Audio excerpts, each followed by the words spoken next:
Для меня благотворительность – это особое состояние души. И еще Лев Толстой говорил, мы любим людей за то добро, которое им делаем, и ненавидим за то зло. Ну, если взять первую часть, то я люблю людей, и мне нравится с людьми работать. Мне невероятно везет на людей. Моей коллегой оказалась Аида Георгиевна Ладаря, которая стояла у истоков этого фонда. Мне не пришлось самостоятельно проходить этот путь. Главный секрет – это человеколюбие. Это в работе фонда, мне кажется, одно из самых важных. У меня были всегда очень хорошие содиректора. Это был сначала Ираклий Лакарба, Тенгиз Тарба и вот сейчас Илона Турава. Гражданская позиция должна правильно восприниматься в этом обществе. Она в основном все-таки мотивирована тем, что надо помочь этому народу, который перенес тяжелую войну, и надо встать на ноги. Когда ты оказываешь помощь, особенно когда это связано не с тем, что человеку там болезнь какая-то или по состоянию здоровья, а больше связано с каким-то развитием, с каким-то проектом, для меня лично так. Я очень получаю искреннее удовольствие, искреннюю радость, когда вижу результаты, вот, ну, скажем так, моей помощи, нашего совместного вот этого труда.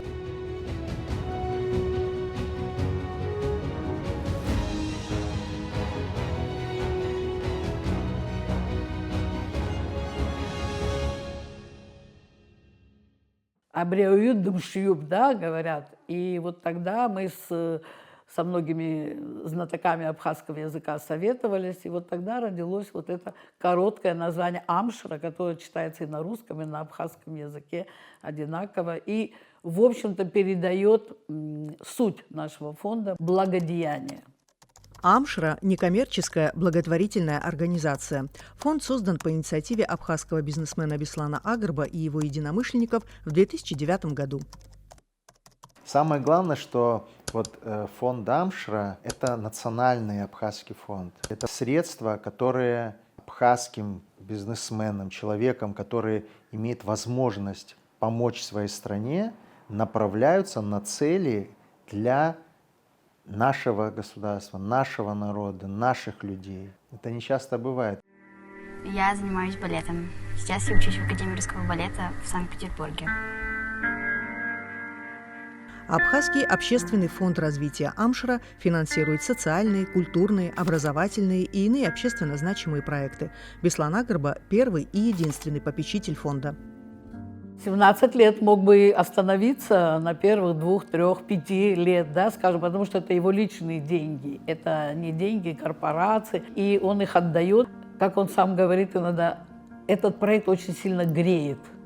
Вот греет. Тем более, что он не получает вот эту благодарность от лицо в лицо, да, как бы face to face. Самое, мне кажется, важное было для меня то, что я видел, кто создал этот фонд. Ну, тот человек, который, по сути, обеспечивает финансирование проекта фонда, Беслан Родионович Агрба, к которому я всегда относился с огромным уважением.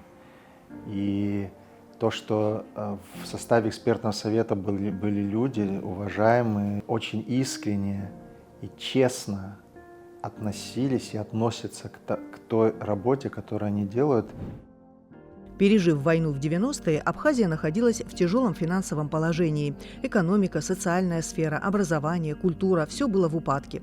К абхазам, жившим за пределами республики на тот период и находившимся в лучшем материальном положении, обращались с просьбой о помощи в реализации различных инициатив. Обращения эти носили скорее частный характер. До создания фонда Амшра в основном, конечно, это были обращения со стороны, я сам ничего не определял. Бывали встречи с руководством Абхазии, когда они в целом озвучивали какие-то проблемы. Это еще при Владиславе Григорьевиче было, и Сергее Васильевиче, ну и позже.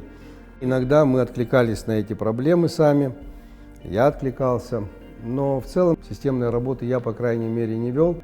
Идея создания фонда Амшра у Беслана Агрба была связана с его желанием помогать тем, кто пытался развиваться, делая интересные проекты. Тогда я это активно очень обсуждал с Ираклием Лакербаем, Гарри Делба, Лиана Кварчелия, Арда и Налыпом. Вот мне эти люди помнятся, наверное, в первую очередь. С Бесланом Агарбо мы друзья детства. Мы учились в одном классе. И поскольку я сама работала в организации благотворительной, а он решил поговорить со мной на тему того, какие формы имеет благотворительность и как она поддерживается. Сама идея мне пришла в голову в связи с тем, что, как правило, московские абхазы, собираясь, через 15 минут обсуждения каких-то московских знакомых, как правило, мы обсуждаем всегда жизнь в Абхазии, что происходит. Мне все время хотелось сказать: слушайте, а давайте, мы тоже как-то, свой некий вклад, не только разговорами, а какую-то системную окажем поддержку, помощь республике. Как-то я говорил пару раз об этом, но поскольку все эти разговоры часто такими были, досужими, то я подумал, что вот сейчас я скажу об этом, скажут, да, конечно, и в общем опять ничего не выйдет. И поэтому я решил сначала сделать фонд, чтобы он поработал какое-то время, а потом снова выйти с такой инициативой к моим, состоятельным, скажем так, более-менее состоятельным соплеменникам, друзьям, товарищам, которые в Москве, и предложить им вместе быть попечителями этого фонда. В 2009 году, когда возникла идея создать фонд Амшра, в Абхазию уже поступала финансовая помощь из России. Она шла на реализацию крупных инфраструктурных проектов, а международные организации, работавшие на тот момент в республике, поддерживали различные инициативы в рамках своего мандата. Если, допустим, они поддерживают проекты социального характера или экологические, они не будут поддерживать издание учебников по абхазскому языку, например, или перевод какой-то книги на абхазский язык или, наоборот, с абхазского языка. Забавно очень получилось, потому что я в Абхазии всем говорил, что мы создали фонд, Лиана Кварчеля была директором этого фонда, она никакую зарплату не получала. И вообще, максимально старалась привлекать людей. Это такая была инициатива абхазской стороны, что они старались минимум брать денег, только самое необходимое или даже меньше бывало неких затрат. Это был их вклад в эту благотворительность. Я очень благодарен им за это. Формат-мандат фонда, что была определенная сумма, 300 тысяч рублей. Это был максимальный грант, и он выдавался инициативе и автору проекта тому, кто уже какой-то путь прошел. Идея такая, что получив этот грант, автор должен понимать, что дальше он как-то должен вывести этот проект на такое русло устойчивой работы. То есть проект должен жить своей жизнью. Созданный фонд Амшра сосредоточился на социальных проектах. Инициативы на реализацию различных идей подавали граждане страны. Когда мы регистрировали фонд, естественно, был устав, в котором было прописано, что есть попечительский совет, есть экспертный совет и директора. И эта трехступенчатость, она отвечала задачам фонда, И единственное, что попечительский совет, к сожалению, остался только в лице одного человека. Сам принцип, что решения принимают не директора и попечитель фонда, а именно экспертный совет, это было с самого начала. И в экспертный совет попадают люди, которые объединены этим единством принципов, единством понимания того, что нужно нашему обществу. Образовалось 5 основных направлений: развитие абхазского языка, новые образовательные технологии, популяризация и продвижение здорового образа жизни, поддержка и развитие детского и юношеского творчества, распространение информации об Абхазии. На экспертном совете, собственно, и происходит дискуссия по поводу каждой заявки. Дискуссии бывают очень жаркие, очень интересные, как раз потому, что люди с разным бэкграундом. Несмотря на то, что Абхазия маленькая страна, и в экспертном совете у нас практически 10 человек, это значит, что мы знаем практически каждого человека, и заявителя это нисколько не облегчает, скажем так, процесс обсуждения. Все заявки проверяются на компетентность, проверяются на устойчивость, проверяются на соответствие, и ни для кого, ни для знакомых, ни для родственников поблажек не бывает. Вот все должны понимать, что Беслан Агрба не является тем человеком, который принимает решения по проектам. Решения мы принимаем коллегиально. И бывало так, что Беслан оказывался в меньшинстве, и проект не получал поддержку. Вот что наши люди предлагают к реализации, какие проекты, что беспокоит людей, что то, что предлагается, это всегда ответ на какую-то проблему, на какую-то боль, которые хотят что-то изменить, что-то улучшить, что-то решить, куда-то направить внимание людей и помочь таким образом своей стране.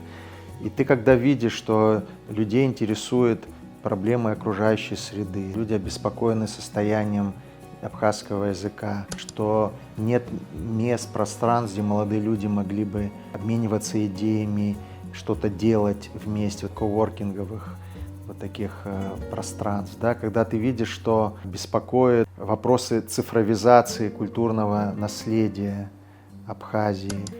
Вот когда ты видишь, что вот эти проекты подаются нашими гражданами, ты понимаешь, что сколько мыслящих, сколько неравнодушных людей живет в Абхазии. Задачи – это шаги, которые вы делаете, достигая цели. За 17-летнюю историю благотворительного фонда «Амшра» всего от граждан поступило около 600 инициатив. За первый год работы фондом были поддержаны 7 стажировок для молодых специалистов. Допустим, Мадину Аргун, она замечательные спектакли ставит в Абхазском театре. Она обратилась к нам, хотела постажироваться в мастерской Списивцева в Москве. Мы поддержали ее. Молодой специалист обратилась к нам с просьбой поддержать ее стажировку, потому что она училась на специалиста УЗИ. Поддержали. Ну и еще другие. Когда говорим об инновациях, например, Ассоциация инвасодействия внедряла программу С1 бухгалтерскую, которая еще не имела такого распространения в Абхазии. Они обучали людей, в том числе из наших государственных структур, обучали тому, как пользоваться этой программой. Мы тогда это сделали. Одним из проектов, реализованных фондом «Амшра» в первый год его работы в 2009 году, стало оснащение Республиканской юношеской библиотеки компьютерной техникой и специализированной библиотечной программой «Ирбис», которая позволила создавать электронные каталоги и картотеки. Как этого проекта мы также приобрели устройство для чтения электронных книг. То есть с помощью этого устройства можно подключаться к интернету и находить интересующую читателя литературу, скачивать сюда на это устройство, и, пожалуйста, это как мобильная книга, в общем-то, электронная получается.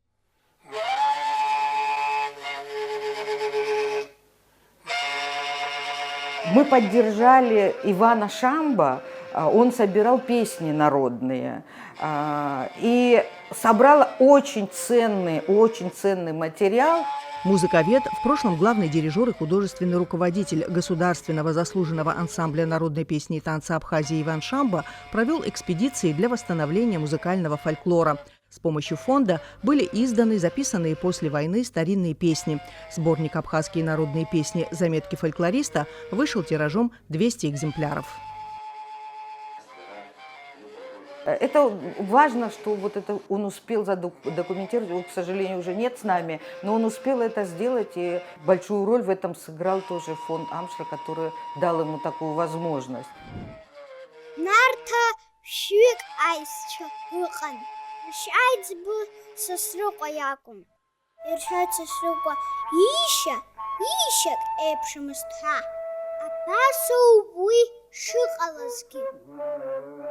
Это отрывок из первого абхазского пластилинового анимационного фильма «Рождение героя» о Нарте Сосрыкве из нартского эпоса, который был создан в 2010 году детьми и подростками Сухумского дома юношества под руководством мультипликаторов из Воронежа.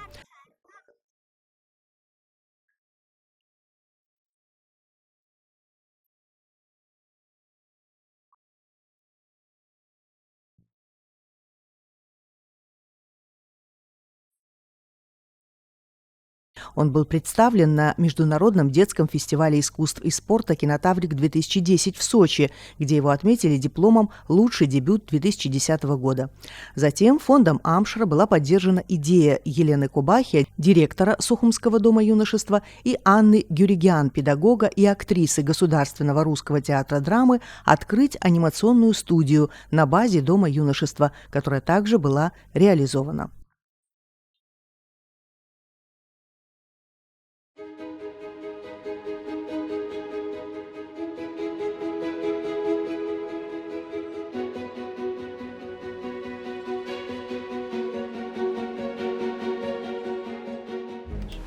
У нас была идея, во-первых, проекта создания студии, и она была уже вот на пороге открытия, и нам, скажем так, еще надо было доукомплектовать студию, и плюс у нас был проект. Проект подразумевал под собой, что мы возьмем абхазские эстрадные песни до военных времен, там, советского времени, и в исполнении там молодых артистов мы сделаем новые аранжировки и выпустим такой диск.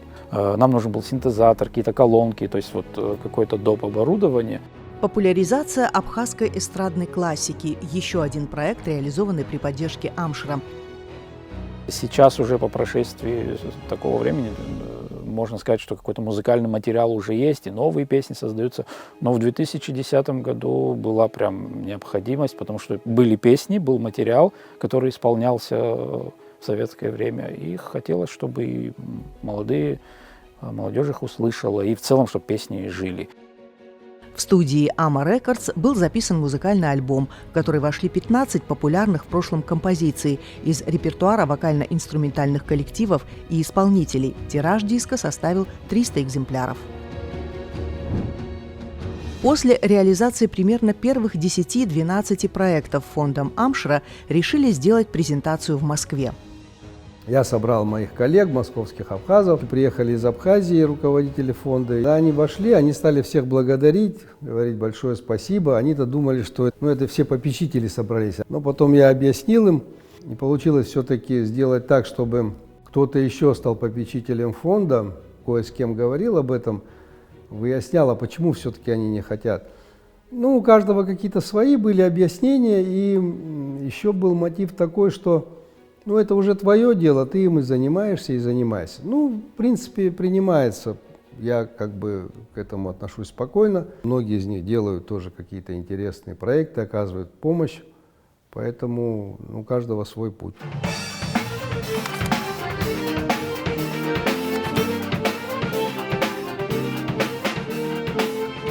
Это репетиция Государственного оркестра народных инструментов имени Отара Хунцария. В этом году оркестру исполняется 10 лет. Он состоит из 20 музыкантов.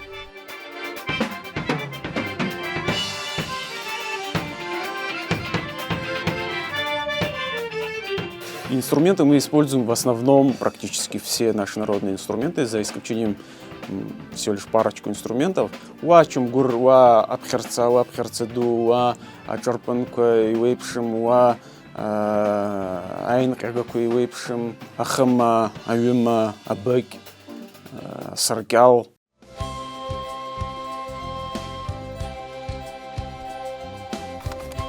Можно сказать, что нынешний костяк оркестра составляют музыканты, выросшие из детской студии абхазской инструментальной музыки.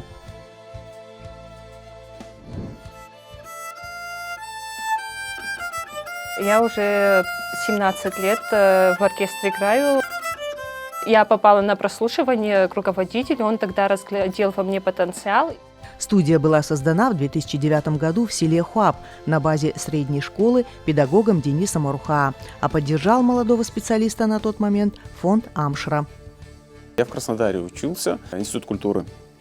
По окончанию один из родителей, Аслан Хашиг, решил создать на базе школы группу хореографическую. И попросил отца моего. Отец мой сейчас-то занимается изготовлением инструментов, а раньше он танцевал. Благодаря поддержке Амшра для ансамбля были пошиты сценические костюмы и закуплены народные музыкальные инструменты. На 10-м Международном детском фестивале искусств и спорта «Кинотаврик» в Сочи ансамбль был награжден дипломом за верность национальным традициям.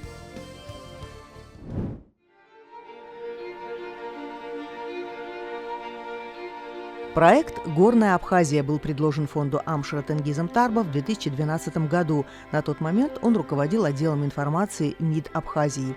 Идея состояла в том, чтобы показать и красоту абхазских гор, и рассказать о них, вызвав интерес к горным вершинам. Акция «Стезей героев» к 70-летию с начала битвы за Кавказ состоялась благодаря проекту о подвиге защитников Абхазии во время Великой Отечественной войны и сохранении исторической памяти. Идея была предложена фонду историком Николаем Медвенским и журналистом Мананой Кукускир. Краеведческий поход прошел в горах по маршруту Сухум, Санчарский перевал, Псху, Сухум. О боевых действиях в горах Абхазии 1942-43 годов был снят документальный фильм. В одноименной брошюре впервые опубликовали документы и материалы о ходе и итогах сражений на перевалах республики. Отмечая важность привлечения внимания общества и государства к науке, фонд Амшра поддержал проект «Кафедра». Это курс лекций ученых и преподавателей об истории, экономике, культуре, показанный в эфире АГТРК. Автор проекта – кандидат исторических наук Ирина Агарба. Всего в Абхазском государственном университете было снято 28 лекций на различные научные темы.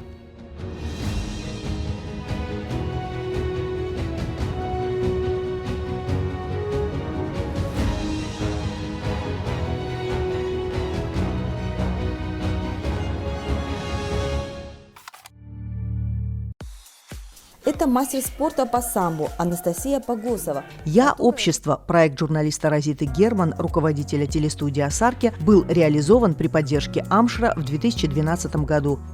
Это проект о вкладе одного человека, движения или организации в строительство государства. Было снято 16 сюжетов об абхазских ученых, проблеме многодетных семей, об архитектуре и строительстве Сухума и так далее.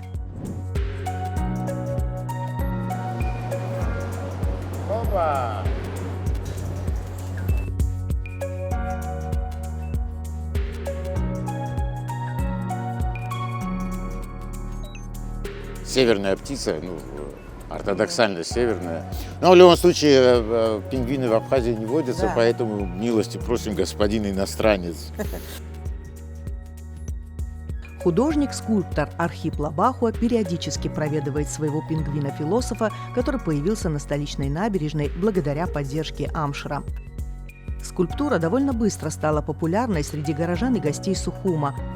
Это иностранец, это не местный персонаж, который в полном покое что-то пишет, размышляет. Мне показалось, что это хороший образ интернационала, которым Сухум славился и славится и будет славиться.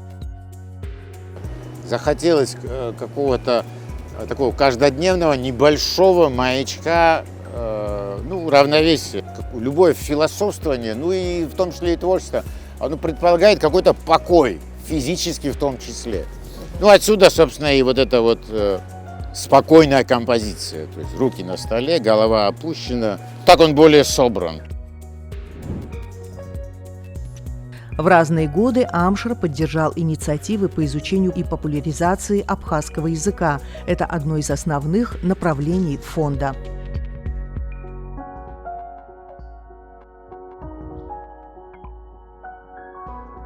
Из-за того, что у меня у самой проблема, к сожалению, большая с абхазским языком, для меня это направление очень важно. И мы очень много лет поддерживаем разные инициативы, связанные с абхазским языком. Так, в результате проекта эксперта-методиста по абхазскому языку Ады Кварчелия «Самоучитель. Абхазский язык за 20 уроков» было издано пособие, позволявшее изучение абхазского языка на базовом уровне самостоятельно. Позже на базе самоучителя Центр Академия запустил бесплатные курсы изучения языка. Далее фонд поддержал еще одну инициативу Ады Кварчелия по изданию рабочей тетради «Абхазский язык. 20 тем с упражнениями. Первый уровень», как дополнение к самоучителю. Также благодаря фонду Амшра вышло в свет пособие «100 текстов на абхазском языке» Тамилы Аршба, преподавателя-переводчика АГУ. Оно восполняет дефицит учебного материала при изучении языка и стало настоящим подспорьем для преподавателей. Учебник составлен из фольклорных, исторических, художественных, публицистических текстов как абхазских, так и зарубежных авторов. Но надо сказать, что, конечно, работы только фонда никогда не будет достаточно. Мы делаем все возможное, то есть мы отбираем очень хорошие инициативы, в которые мы верим, в которых мы видим потенциал. В 2012 году была издана книга сказок Гунды Сакания «Как великан стал зябликом, а зяблик – великаном». Авторские сказки в стихах для детей младшего дошкольного возраста вышли тиражом 1000 экземпляров. Позже состоялось издание детской билингвальной книги «Старая сказка» на абхазском и русском языках. Автор и исполнитель проекта – художница Мадина Бигуа. Билингвальная книга – проверенный временем инструмент изучения языков, которым обязательно нужно пользоваться, уверена ее автор. Проект издания учебника для детей «Хучичат Хартшавеб» был подготовлен Гульнарой Пачуля и Джихан Авицба. Уникальность проекта состоит в упрощении изучения абхазского языка с помощью специально разработанных методических пособий для родителей, воспитателей детских садов, учителей, дополненные красочными карточками, аудиоупражнениями и основными героями программы «Куклами».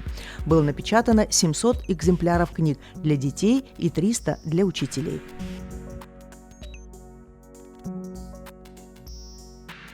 Я вижу, какой действительно объем работы выполнен за эти годы, и сколько поддержано прекрасных начинаний, инициатив, сколько издано книг, сколько оказано помощи образовательным проектам, которые потом становятся самостоятельными.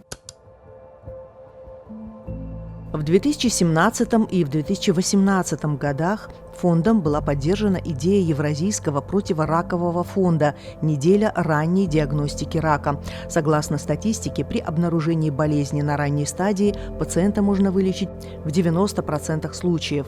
Поэтому главной целью акции была популяризация ранней диагностики онкозаболеваний. Она была проведена совместно врачами Республиканского онкоцентра и специалистами Международного Евразийского фонда EACF. Вместо предполагаемых 120 было обследовано 218 человек. У 8 участников во время акции были выявлены злокачественные новообразования. 4 пациента были прооперированы. Во время второй акции за 6 дней было обследовано 315 человек. Это на 65 человек больше, чем планировалось изначально. Было выявлено 6 случаев онкопатологии. К нам поступают совершенно разные заявки, с разным потенциалом, с разной длительностью, с разной эффективностью. Но, конечно, мы отбираем те заявки, результат которых можно будет увидеть, и те заявки, которые мы верим в то, что принесут положительные изменения в нашей стране. Ряд фотовыставок был поддержан фондом Амшера в различные годы. Так, по результатам творческой коллаборации работы фотографов Константина Грицова и Лии Гельдман, сделанные в Израиле и в Абхазии, были представлены в Тель-Авиве. Фотопроект основательниц Colors of Nation Лауры Тарнава, Анны и Елены Савиловых «Два взгляда, две страны», рассказывающих об особенностях Абхазии и ее жителей, вызвал большой интерес. Фотовыставка «Хранители молодости» историка Натальи Миловановой была посвящена долгожителям Абхазии и этнографическому ансамблю «Нарта». Выставка привлекла внимание к теме абхазского долгожительства, рассказала о традициях сельского уклада жизни, о характерных чертах, влиявших на продолжительность жизни абхазов.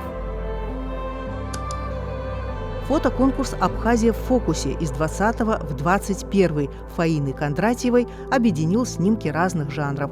Было представлено более 1000 фотографий участников из Абхазии, России и Германии. Конкурс способствовал созданию целостной картины Абхазии в фотографиях.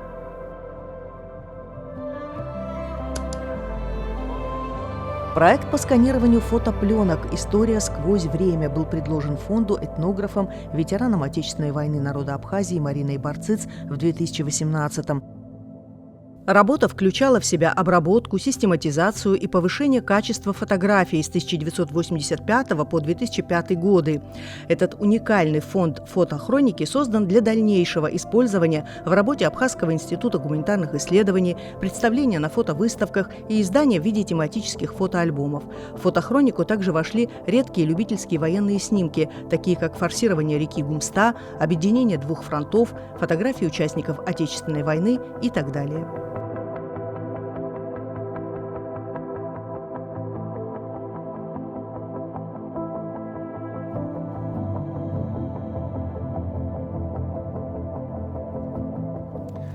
Мне запомнился проект STEM Lab. Почему он мне сильно так запомнился? Потому что вот в моем понимании это был именно тот случай, когда весь пазл сложился именно так, как вот мне хотелось бы, чтобы складывался каждый проект. Прохожу уровни, кодирую. Очень познавательно, круто, хорошо. STEM-лаборатория – это школа информационных технологий для детей. Она была открыта в Сухуми в 2018-м и стала первой в республике школой, где детей 10-17 лет обучают IT-специальностям. Команда из Абхазии ездила на соревнования в Беларусь. Соревнование называется «Хакатон», где участвуют программисты и реализуют какие-то бизнес-решения за 24 часа. Он проходил в здании IT-школы белорусской, да, при парке высоких технологий. Вот там как раз, наверное, у меня впервые появилась мысль, блин, классно, что такая школа есть, как жаль, что в Абхазии такого нет. Все ребята, которые со мной были, у них тоже, в принципе, плюс-минус такая идея была. По приезду ко мне обратилась Илона Турава, говорит, ну, как-то так совпало, что вот она говорит, классно было бы IT-школу, а мы как раз тоже с такими мыслями. И она говорит, а вы не хотите обратиться в фонд? И вот с этого все началось. Компьютеры, все это очень дорого, сумма превышала установленный лимит, но тем не менее нам эту сумму одобрили. Домей очень сам продвинутый в IT-области. Он придумал такой вот класс обучения, назвал это STEM Lab. И вот им нужно было какая-то первоначальная помощь нужна была. И там, по-моему, мы вышли за размеры гранта. Школа начала работу по 4 направлениям. Это 3D-моделирование, программирование, робототехника и дизайн. В учебном заведении было 10 компьютеров и 3 педагога. Доме и его команда не могли предположить, насколько спрос на обучение будет высоким. Набор в школу происходил в течение 3-4 минут в среднем. Когда я там находился, приходил и наблюдал эти занятия, конечно, вот эти дети, которые, можно сказать, после обучения, в общем, сильно поменялись. И я видел съемки с выпускного класса, который мне присылал Домей. Там своя очень интересная жизнь. И вот эта вот энергия этих детей, этой молодежи, которые вот занимаются этим интересным делом, которое им очень нравится, это, конечно, меня вообще наполняло такой прям сильной радостью, сильным таким удовлетворением. Школа STEM-лаборатории оказалась ценной не только тем, что в ней школьники стали постигать азы информационных технологий. Она стала без преувеличения кузницей кадров в этой сфере. По статистике, которую ведут в этом образовательном учреждении, около 50% выпускников поступили на технические специальности, высшие учебные заведения. На текущий момент по всем филиалам в базе данных числится около 4000 выпускников. Долгое время отслеживали, кто куда поступил, чтобы понимать, когда они вернутся, чтобы можно было их там взять на работу. Все, чему они здесь научились, им пригодилось аж до 3-го курса. Это вот именно то, ради чего, наверное, я продолжаю это делать. Если переводить на язык бизнеса, самые радостные инвестиции. Дать толчок. Когда я говорю про инновации, это вот как раз прекрасный пример инноваций, внедрения инноваций. Дать толчок, чтобы потом люди сами могли развивать какое-то свое дело.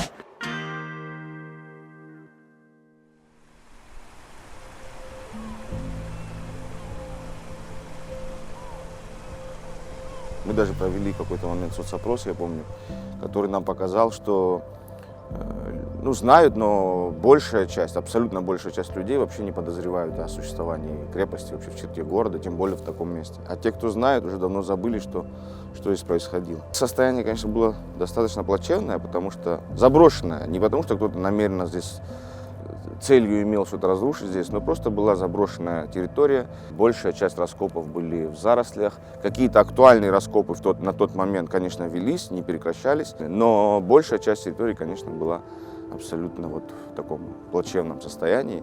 Популяризация Сухумской крепости – идея, с которой директор Государственного историко-архивного заповедника «Сухумская крепость» Айнар Иналыпа обратился в фонд Амшра. Привлечь внимание к историческому объекту как жителей республики, так и ее гостей было главной задачей. Их надо было заказать, распечатать, развесить, какую-то такую околонаучную работу провести. И та же история с флагами. Вот мы видим большой флаг. На заборе по периметру они тоже были развешаны. Это была такая попытка, первый шаг, вернее, к популяризации, потому что и правда получилось обратить внимание, даже какие-то репортажи были сняты, и люди начали говорить хотя бы об этом. Честно говоря, до этого какие-то попытки были, и мы пытались там статьи какие-то писать и даже выступать по телевидению, но особого внимания не смогли привлечь. А вот с помощью Амштра, как раз вот с этим мини-проектом, так сказать, у нас первый шаг как раз получился. Потенциал этого исторического заповедника-крепости позволяет в будущем создать научный и туристический центр, привлекающий внимание как жителей и гостей республики, так и специалистов различных научных областей.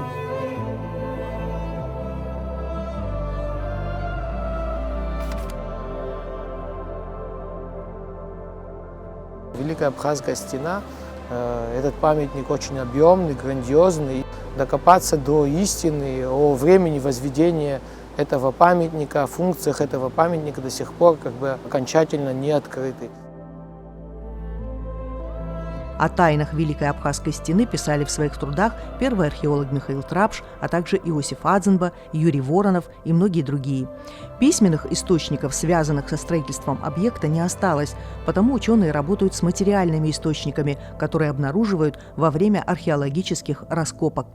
Мы смогли определить, где более подходящие места для будущих раскопок и провести эти раскопки.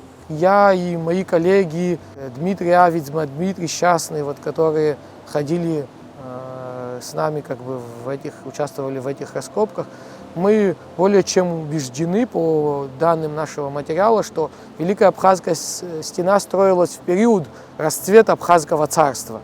Она служила для охраны определенной линии. В средневековых источниках есть такой путь, Абхазский путь он называется, это в грузинских источниках упоминается об этом пути. Этот путь был экономически оправдан в то время, так как по нему проходили и караваны, и какие-то военные коммуникации были, чтобы перебрасывать войска там. Вопросов, на которые ученым еще предстоит ответить, немало. Экспедиции показали, что археологического материала предостаточно, нужны дальнейшие исследования.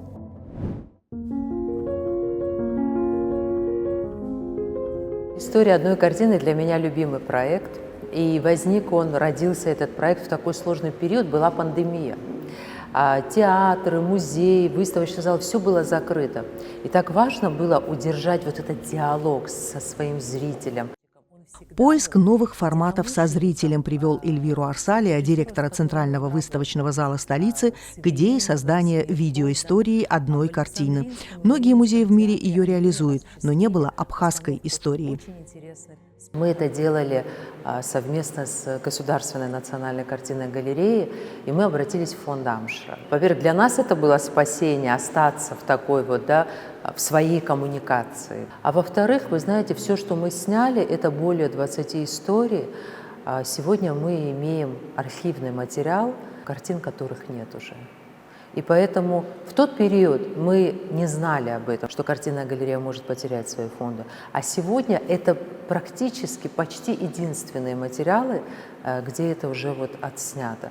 Видеоистории ежемесячно транслировались на телеканале Абаза ТВ и размещены на различных информационных ресурсах.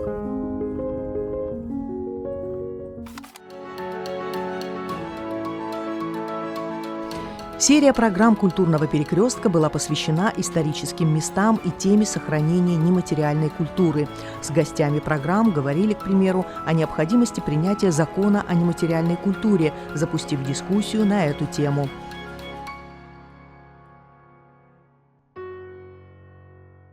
Основная идея «Культурного перекрестка» заключалась в том, чтобы привлечь внимание к событиям, людям, явлениям, которые несут в себе ценность, допустим, не всегда попадают в такой фокус внимания, подсветить их. Конечно, очень сложно выбирать респондентов, но мы все-таки это сделали. И фонда Амштра, когда мы обратились к ним с такой идеей, я абсолютно был уверен, что они не до нас сейчас надо образование, школа там.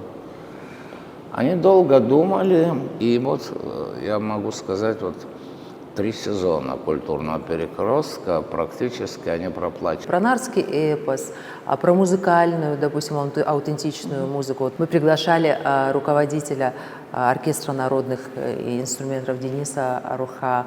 Мы приглашали Батала Джопо, который рассказывал со стороны мифов, легенд, эпоса. Конечно, здесь очень важна работа со всех сторон, да? Но мы сделали свое, мы актуализировали по-своему. Фонд Амшра еще профинансировал, тоже, на мой взгляд, уникально, частную коллекцию, выставку. Вот сейчас такой тренд есть, мировой вообще, и в России он очень актуален. Выставлять частные коллекции, работы, которые по 20, 30, 40, 50, а некоторые вообще в жизни их не видели люди. Авторы проекта Эльвира Арсалия и Батал Кубахия убеждены, что необходимо делать частные коллекции временно доступными для широкого зрителя. Также важно систематизировать предметы искусства из частных собраний для создания их реестра.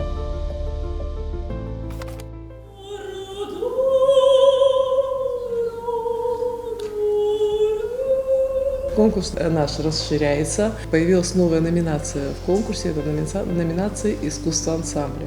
Второй международный музыкальный конкурс имени Алисы Гицба, приуроченный к 15-летию признания России и независимости Абхазии, был поддержан фондом Амшра. Благодаря этому призовой фонд конкурса был увеличен на 300 тысяч рублей, что позволило вручить денежные премии 2 победителям конкурса.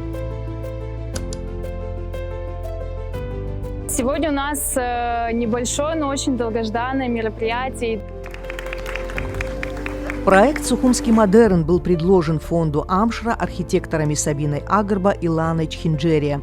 В ходе его реализации летом 2021 года в здании дачи Дундер состоялись творческие вечера, лекции, были показаны документальные и художественные фильмы об эпохе модерна. В рамках 2-го сезона проекта прошла выставка фотографий, посвященная архитектуре эпохи модерна в Сухуме. Впервые в Абхазии на фасадах 19 столичных зданий эпохи модерна установили информационные таблички. Вообще задача фонда Амшра в том, чтобы поддерживать самые прогрессивные, самые перспективные инициативы людей. То, что может действительно повлиять на трансформацию общества, на то, чтобы общество становилось более прогрессивным, чтобы оно более просвещенным было, чтобы сохранялись ценности, которые присущи нам, абхазам, и нашему народу, многонациональному народу в целом, чтобы мы уважали свою страну, свою историю, культуру, язык, традиции, чтобы мы понимали, что образование и культура – это движущая сила развития. Книга Петра Борисова «Мои воспоминания о Гаграх» была издана при поддержке Амшра в 2021 году ученым-лингвистом Вячеславом Чирикба. Петр Борисов жил в Гагре и работал инженером на различных предприятиях 1912 до 1978 года. Он не раз информировал профессора Шалву Иналапа по вопросам истории Гагры. Копия мемуаров Борисова сохранилась в личном архиве профессора Иналапа. Так, через много лет доктор филологических наук Вячеслав Чирикба подготовил к публикации и издал «Воспоминания Борисова о Гагре». При финансовой поддержке Абхазского общественного фонда развития Амшра в 2023 году кандидат исторических наук Саида Возба издала книгу «Молчаливое поколение». Этот сборник свидетельств детей и внуков репрессированных в период с 1937 по 1956 год. Необходимый шаг и важная работа для осмысления пережитого. Мы должны знать историю свою, мы не должны забывать. Это самая трагичная страница в истории нашей страны. Есть люди, живые люди, которые это пережили. А книга Владимира Харания «Хабла и Шабо Акундес Хускошцо Дадхит» – сборник криминальных историй 60-70-х годов, основанных на реальных событиях из практики прокуратуры Абхазии. Автор более 30 лет проработал в прокуратуре и судебной системе Абхазии, был судьей Верховного суда. В сборник «Арбайкапш» писателя Анатолия Лагула вошли 9 детских рассказов, написанных автором в разные годы. Это был еще один шаг фонда в популяризации современной абхазской детской литературы.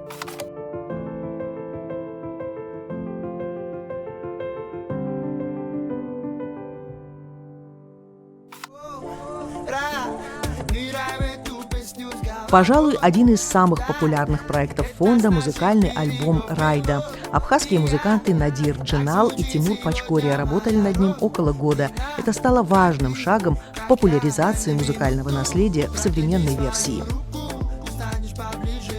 Ну, я знал, что есть всякие гранты и так далее.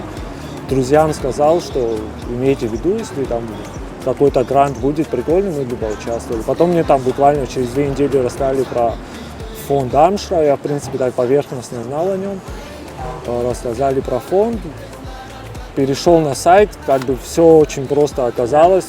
Условия, в принципе, нас и по требованиям мы подходили. По всем этим написали проект, подали и, к счастью, прошли проект. Нам одобрили финансирование. В альбом вошли 14 треков, включая авторские композиции и новые интерпретации народных песен. В записи приняли участие ансамбль «Гунда», Теймураз Чамагуа, Валерий Майрамян, Мадина Кварацхелия и другие. Все интуитивно проходило и проходит всегда. У нас какого-то такого плана не было. Вот именно, какие-то песни мы понимали, треки, что мы их хотим переделать, сделать. Но в основном все вот оно как бы приходит по ходу действия. То есть в студии сидели там, а давай вот это попробуем, а давай вот это попробуем. Там кто-то друзья советовали, кто-то сами инициативу проявлял, давайте вот это хочу с вами записать и так далее. То есть чистое творчество. Музыканты использовали новые аранжировки, и их альбом стал воплощением современной культурной традиции. Получил широкое распространение на более чем 50 международных платформах и собрал сотни тысяч просмотров за первые дни после релиза.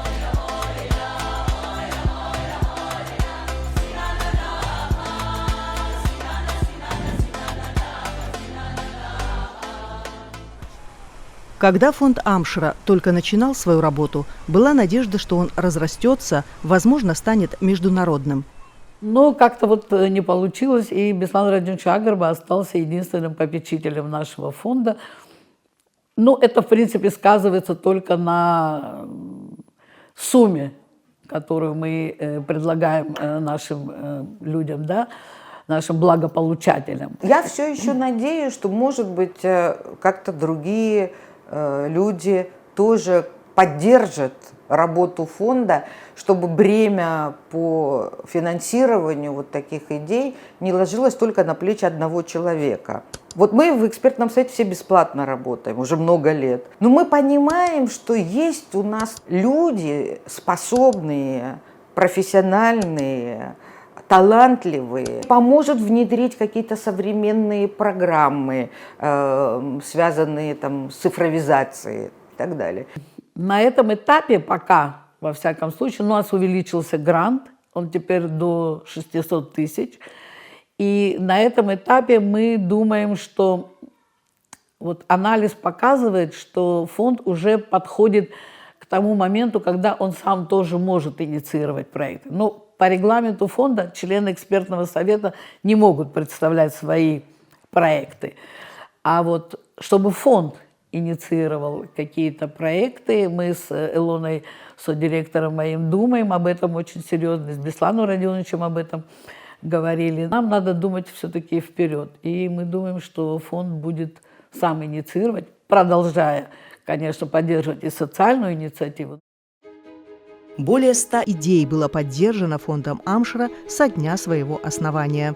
Множество социальных инициатив, реализованных с помощью фонда, с одной стороны, показали, каков потенциал у общества, с другой, что даже не располагая огромными средствами, можно делать интересные и значимые проекты, нацеленные на развитие.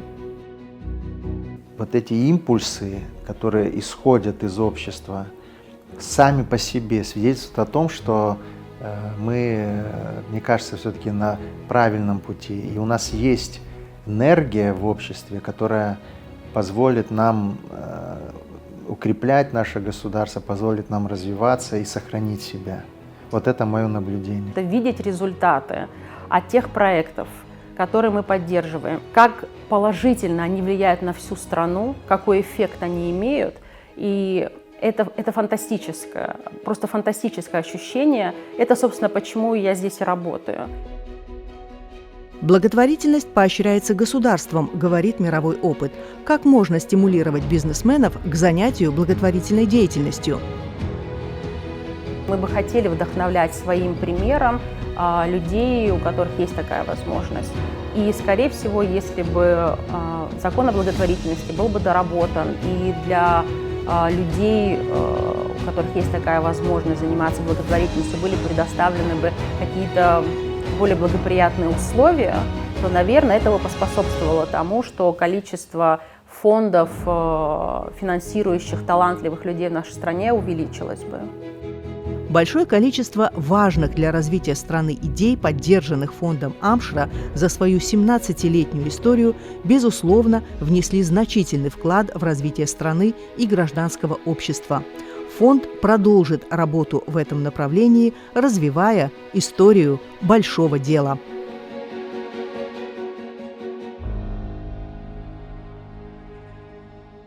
Хочу сказать огромное спасибо фонду Амшра за то, что поддерживал меня 2 года. И, конечно же, огромное спасибо Беслану Радионовичу Агрба.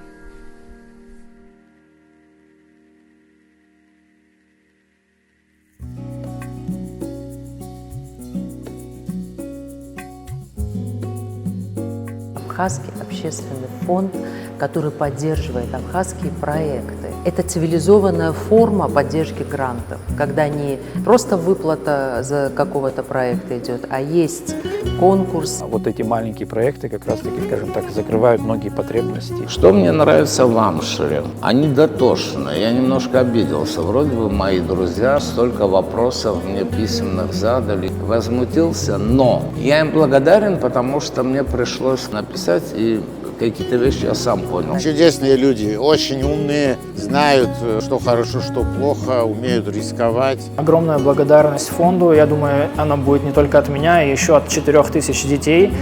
Беслан Радионович вот столь ответственно воспринимает свою собственную миссию, как человек, у которого есть какой-то, ресурс определенный, и он этот ресурс не использует исключительно для собственных целей. Он понимает, что он ответственен перед своей страной, перед своим народом.